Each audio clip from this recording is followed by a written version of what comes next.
And welcome back to Livingston Parish News Weekly Show, a podcast brought to you by the Livingston Parish News. My name is McHugh David, publisher and editor of the news, and this is Around Livingston. It's where me and this gentleman who's sitting across from me, we talk about what's going on in Livingston Parish. You'll have to excuse me. I'm sure you heard a couple of voice cracks. I may or may not have lost my voice on Saturday night in Tiger Stadium, so going to let this gentleman introduce himself real quick. Yeah, this is David Gray, news writer with the Livingston Parish News. And if you missed it, we released it on our website and Facebook yesterday. That would have been Wednesday, November 9th, where David and I sat down for about 20 minutes and kind of wrapped up the local elections here in Livingston Parish. This is where we're talking about some of the other things that are going on this week, and it ain't much. Important, but there's just not that much else going on. First and foremost, let's get into Mighty Moms because they are trying something a little new here. It's a new program.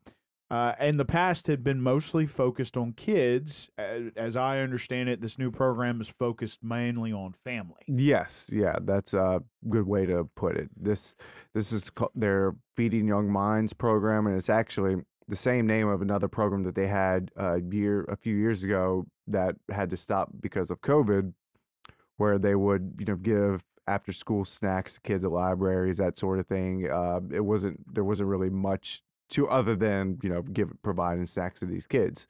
Now they have started this new program where families can register, up to 25 families can register to receive this meal box, basically, that can provide four different meals throughout the month that can feed 6 people per meal. And it's just a way to bring families together around the dinner table. And also the educational component is it teaches kids, families, how to cook and how to be able to provide meals for themselves on a budget. That's kind of the big selling point for it. They, in this meal box, they provide all of the ingredients, the recipes, in some cases the cooking equipment. I know for their next month, November is going to be Crock-Pot month, and for the families that register, they will actually be able to receive a Crock-Pot. So this is kind of their new push. They're also going to have links to YouTube videos. So if you're someone who doesn't like to just read the instructions, you want someone to kind of like be talking to you about it, they will have those on their YouTube page, on their Mighty Moms website. But this is just another push of theirs to really reach out to families in need.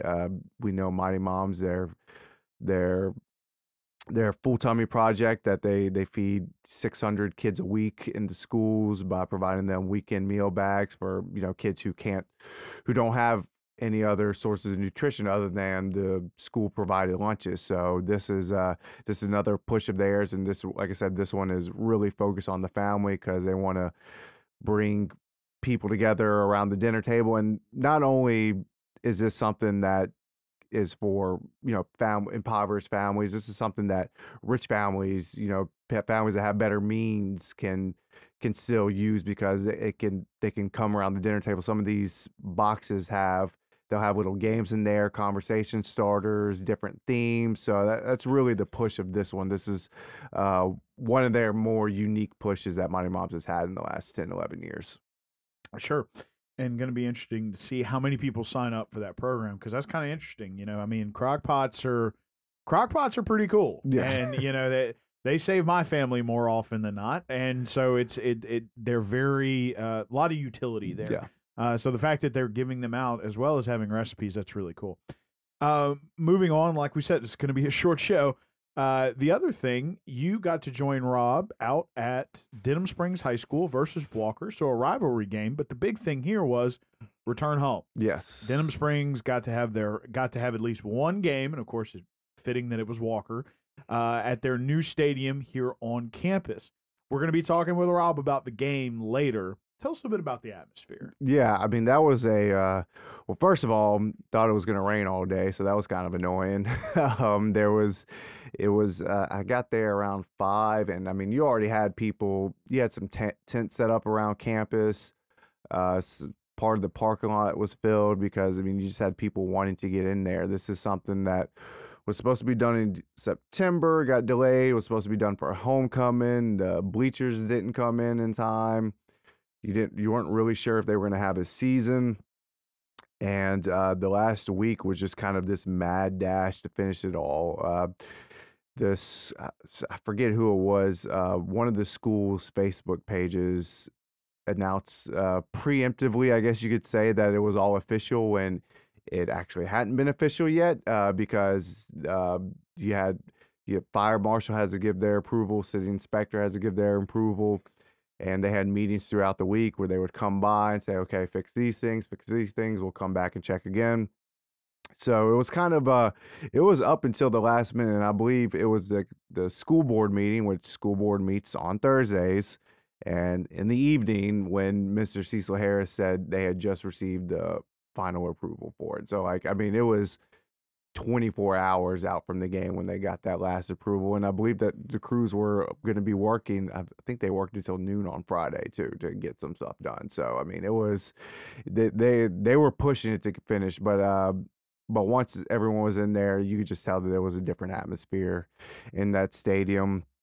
I mean, it was, I think they can fit now 1,600 more people than they could previously. The home side can fit 4,500 and the away side could fit 1,600.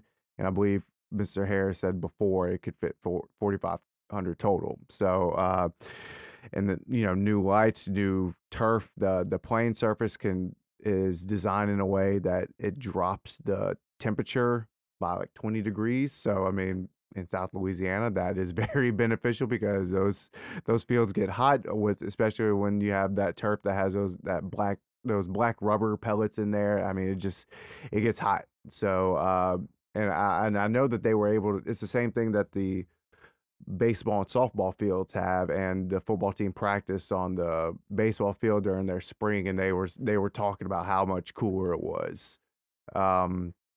Then you have a big jumbotron that's going to come, but I mean, it was really just a great atmosphere. Everyone was excited. Students got in there about 5:30. They started filling up the student section, even though it was raining at that time. So it was just a fun night, and of course, Rob will talk about it, but Denham won, spoiler alert. So they won, but it was a fun night for everyone. Sure. So, well, we appreciate you, sir, for going out there and kind of taking it in from the fan side, and just seeing that community come back together and get back into that stadium. And of course, and it really was a community event because the community is paying for this. So I mean, it really is a community. It was a community night because that's something that Mr. Harris brought up, and one of the reasons why he was so adamant on getting at least one game in that stadium this year, because he's saying, I mean, we told the people, we would have it ready for a season. They voted for this, and they hadn't been able to play there yet, but luckily they got one game, and like Rob will say, they won, and they'll be able to play at least one more game there. Sure. Going to have a playoff game against Covington. And as you said, we are going to talk to Mr. Rob DeArmond about that here shortly. Well, thank you, sir. Like we said, quick show. Go ahead and introduce yourself. It's David Gray, news writer with the Livingston Parish News. And my name is McHugh David, publisher and editor of the news. Appreciate you guys out there for joining us for the Livingston Parish News Weekly Show. It's a podcast brought to you by the Livingston Parish News. Please remember, we are on Facebook, Twitter, LinkedIn, Instagram, and YouTube.